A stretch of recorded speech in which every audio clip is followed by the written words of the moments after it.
మా మాకేమైంది ఎట్లనో నడుచుకుంటూ వస్తాడు. ఏందేమో అంత కసురుకుంటాను. రాజుగారి ఫంక్షన్కి ఏం రా పోతే ఏమైంది? పోతేంద్రా రెండే ముక్కలు వేసిండ్రా. ఏం చేద్దామంటావు మరి? రెండే వేసిన మళ్ళవేనరా ఆడటి పులుసే పోసిండ్రా. పులుసా రెండు ముక్కలు వేయరానరా అయినా పులుసే పోసిండ్రా.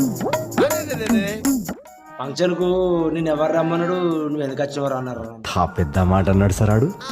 ఏమన్నారా? అయినా ఏలేదు రాడు. ఓటర్ లిస్ట్ తెప్పించి చూసా. ఈ ఊర్లోకెల్లా ఎదవెవడని ఎంక్వైరీ చేస్తే నువ్వేనని తెలిసింది. పోపో అన్నారా ఇక, పోపో అన్నారా ఇక. ఎవరేమి అనుకుంటే నీకేమిలే, రాజువయ్యా మహారాజువయ్యా. తిందాను వేయండి కానీ